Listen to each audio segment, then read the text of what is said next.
السلام علیکم ورحمۃ اللہ وبرکاتہ۔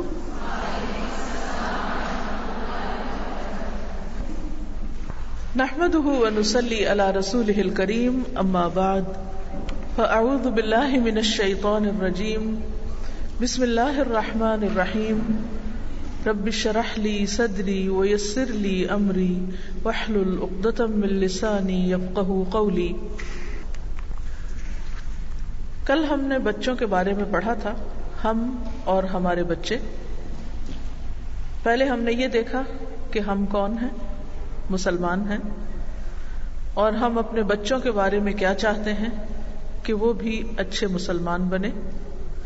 جب ہم دنیا سے جائیں تو ہماری جگہ اچھے مسلمان اس دنیا کی قیادت کرنے کے لیے موجود ہوں، ہم اس دنیا کو اچھے انسان دے سکیں تاکہ یہ دنیا اور اگلی دنیا انسانوں کے لیے پرامن جگہ ہو۔ پھر ہم نے یہ دیکھا کہ پوری کائنات پرامن ہے کیونکہ وہ سب اسلام کے طریقے پر ہیں، اللہ کے اطاعت گزار اور فرما بردار ہیں۔ پھر ہم نے انبیاء علیہم السلام کا طریقہ دیکھا، ابراہیم، اسماعیل، اسحاق، یعقوب اور اولاد یعقوب کا۔ وہ سب خود مسلمان تھے اور انہوں نے اپنی آئندہ آنے والی نسلوں کے لیے جو ورثہ چھوڑا وہ بھی اسلام تھا، اور اسی پر ان کو پابند کیا، مرتے وقت اسی کی وصیت کی۔ پھر ہم نے یہ دیکھا کہ بچوں کی تربیت اور بچوں کو اچھا انسان بنانا یہ ہماری ذمہ داری ہے۔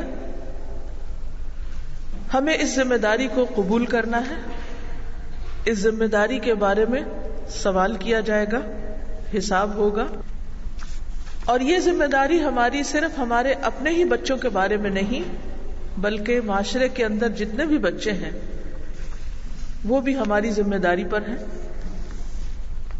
اپنے بچے، خاندان کے بچے، ہمسایوں کے بچے، محلے والوں کے بچے، مسلمانوں کے بچے، اور پھر ساری دنیا کے بچے۔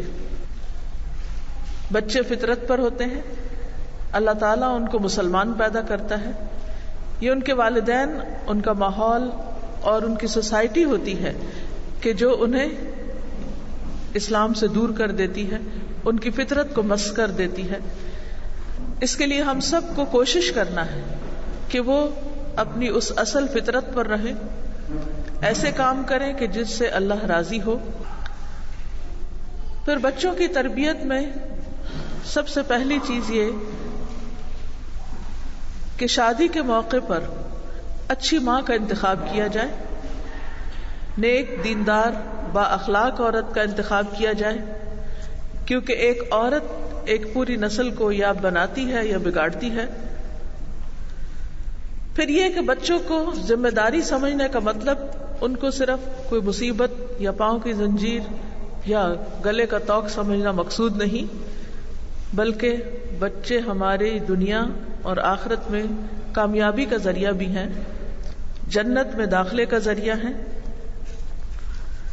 اور اللہ سبحانہ و تعالیٰ کی رضامندی حاصل کرنے کا، اپنے لیے صدقہ جاریہ کمانے کا، درجات کی بلندی کا، اور اس کے ساتھ ساتھ وہ ہماری آنکھوں کی ٹھنڈک بھی ہیں، ہمارے دل کی راحت بھی ہیں۔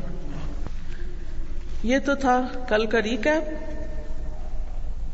آج ہم مزید کچھ بچوں کے حقوق دیکھیں گے، اور اس کے بعد انشاءاللہ پھر ہم یہ دیکھیں گے کہ ہم بچوں کی تربیت میں کیا طریقے اختیار کریں، وہ کون سے افیکٹو مؤثر طریقے اور ذرائع ہیں کہ جن سے ہم بچوں کو بہترین انسان بنا سکتے ہیں، ان کو ایک اچھی شکل میں گھڑ سکتے ہیں۔ تو پہلی چیز بچوں کے حقوق۔ کل لیکچر کے اختتام پر بھی بچوں کے حقوق سے متعلق کچھ بات ہوئی تھی، لیکن آج اس کو تھوڑا مزید منظم طریقے سے ہم کریں گے۔ پہلی چیز، بچوں کی پیدائش پر خوش ہونا چاہیے۔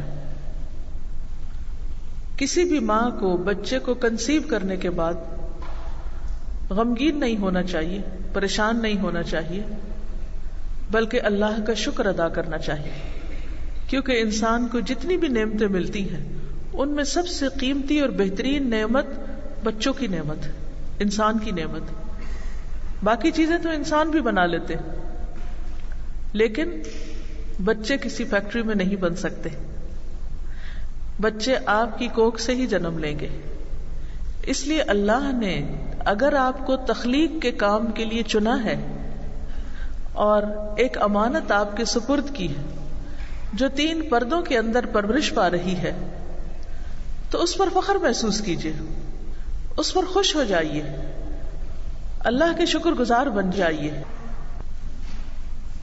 بعض اوقات مائیں کیوں نہیں خوش ہوتی؟ کیونکہ انہیں بچوں کے جنم دینے، حمل کی تکلیفیں اور پھر دودھ پلانے کی اور تربیت کی ساری تکلیفیں یاد آ جاتی ہیں اور اس پر وہ پریشان ہو جاتی ہیں. بعض اوقات اپنی صحت اچھی نہیں ہوتی یا مالی اور معاشرتی حالات اچھے نہیں ہوتے جن کی بنا پر پریشانی ہوتی ہے.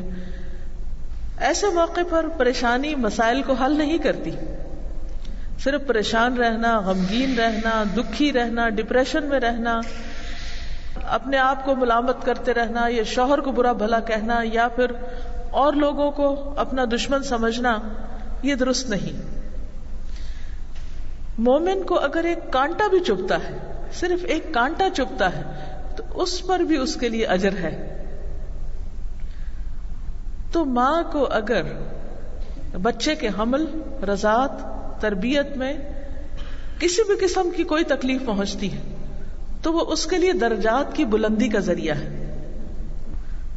اگر چھوٹی سی بھی کوئی تکلیف پہنچے، مثلا یہ کہ ناؤزیا ہو رہا ہے، طبیعت خراب ہو رہی ہے، بوجھ محسوس ہو رہا ہے، نیند ڈسٹرب ہو رہی ہے، نماز ٹھیک سے پڑھی نہیں جا رہی، گھر کے کام کاج مشکل ہو رہے ہیں، تو اس پر ہر لمحے اجر کو سامنے رکھیے کہ میں ہر سٹیپ پر اللہ کے مزید قریب ہو رہی ہوں. اور یہ تو سب کو معلوم ہے کہ باپ کے مقابلے میں بھی ماں کا درجہ 3 گنا زیادہ ہے. ماں زیادہ حسن سلوک کی مستحق ہے، ماں کے قدموں تلے جنت ہے. تو اس لیے جب بھی انسان کو کوئی اعزاز ملتا ہے، جب بھی کوئی رتبہ ملتا ہے، کوئی مقام ملتا ہے، تو وہ قربانی کے بغیر نہیں ملتا.